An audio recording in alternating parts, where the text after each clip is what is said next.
Shalom, setiap inang yang diberkati oleh Tuhan dalam kebenaran firman Tuhan pada saat ini yang tertulis dalam Lukas pasal yang ke-8 ayat 1 sampai ayatnya yang ke-3. Saudara-saudara yang diberkati dalam nama Tuhan Yesus Kristus, sering orang bertanya, perempuan sering merasa dia tidak penting, sering merasa bahwa dia tidak berarti dalam kehidupan ini. Padahal kita tahu, bahkan Alkitab pun menceritakan bagaimana pentingnya, bagaimana peranan, bagaimana luar biasanya perempuan dipakai Tuhan menjadi alatnya, bahkan sejak awal dari pelayanannya di tengah-tengah kehidupan ini. Artinya bahwa perempuan itu sangat berharga di mata Tuhan, dan Tuhan tidak pernah membeda-bedakan laki dan perempuan di tengah-tengah kehidupan kita. Bahkan di dalam perikop kita ini, kita melihat bagaimana perempuan-perempuan ini mengajarkan kita bagaimana menghargai setiap karya Tuhan di dalam kehidupan kita. Saudaraku, di dalam nama Tuhan Yesus Kristus, misi pekabaran Injil ternyata tidak dilakukan oleh Tuhan Yesus bahkan plus murid saja yang ke-12. Tapi misi pekabaran Injil itu juga diberkati dan dilayani oleh perempuan-perempuan yang memiliki pengalaman yang begitu luar biasa oleh pertolongan Tuhan yang dia rasakan di dalam kehidupannya. Jadi jelas dinyatakan bahwa tugas menyampaikan berita keselamatan bukan hanya dikerjakan oleh pendeta saja, penatua saja, diaken saja, atau pengurus-pengurus seksi di setiap seksi di dalam sebuah komunitas persekutuan apa yang dinamakan oleh gereja.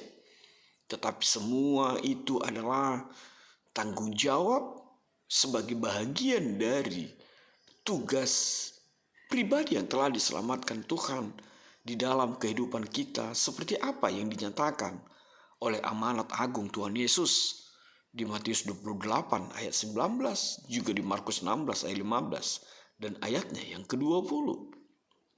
Saudaraku, di dalam nama Tuhan Yesus Kristus, 3 nama wanita secara khusus disebutkan di dalam perikop ini. Disebutkan Maria Magdalena, di mana dari dirinya 7 roh jahat telah diusir. Disebutkan Yohana, juga istri Kusa, bendahara Herodes. Dan ini mungkin menjelaskan salah satu sumber informasi utama Herodes tentang Yesus dan pelayanannya. Dan juga Susana, yang tidak disebutkan lagi dalam Alkitab. Bahkan sebagai tambahan dari 3 orang ini yang namanya disebutkan, ada banyak wanita-wanita lain. Lihatlah apa yang tertulis dalam Lukas 8 ayat 3b. Dan banyak perempuan-perempuan lain. Perempuan-perempuan ini melayani rombongan itu dengan kekayaan mereka.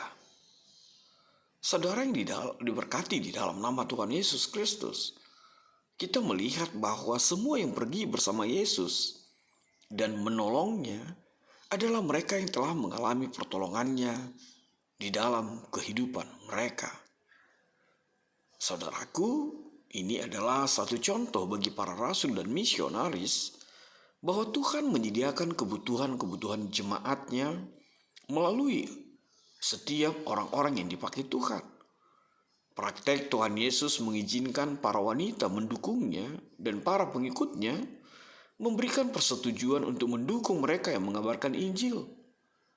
Tuhan kita sudah memberikan contoh untuk diikuti bahwa mereka yang mengabarkan Injil seharusnya didukung oleh mereka yang memperoleh manfaat dari pengajaran tentang kebenaran firman Tuhan.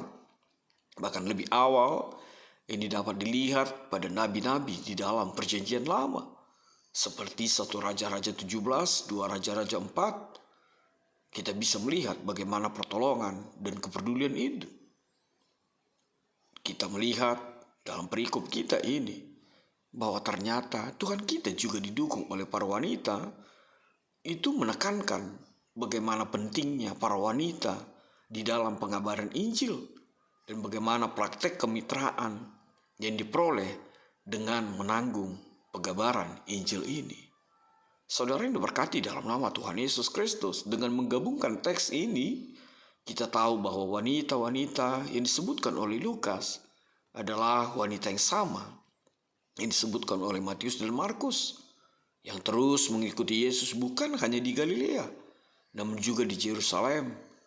Mereka adalah wanita yang berdiri dekat Tuhan di kayu salib, yang pertama-tama datang mengunjungi kubur yang kosong. Dan kita melihat betapa mengagumkan dan begitu luar biasanya kelompok para wanita ini. Betapa Lukas menghormati mereka, para wanita yang setia ini. Setia dalam memenuhi kebutuhan-kebutuhan Tuhan kita dan rombongannya. Setia tinggal bersama-sama dengan Dia bahkan dalam bahaya. Kesetiaan bahkan sampai kepada kematian dan sesudah kematiannya. Sesungguhnya mereka ini adalah pribadi yang hadir dan selalu dinyatakan sebagai perpanjangan tangan Tuhan di dalam kehidupan kita. Saudaraku, di dalam nama Tuhan Yesus Kristus, setiap inang benarlah seperti tema kita, bahwa perempuan dipakai juga oleh Tuhan menjadi saksinya. Maka jangan pernah memandang rendah, memandang dirimu hina atau tidak penting, tidak berarti dalam kehidupan ini. Sebab setiap engkau, parinangon, inang, ibu, siapapun engkau, Tuhan peduli, Tuhan menghargaimu, bahkan mengajakmu menjadi perpanjangan tangannya, memberitakan dan menjadi saksi Kristus di tengah-tengah kehidupanmu.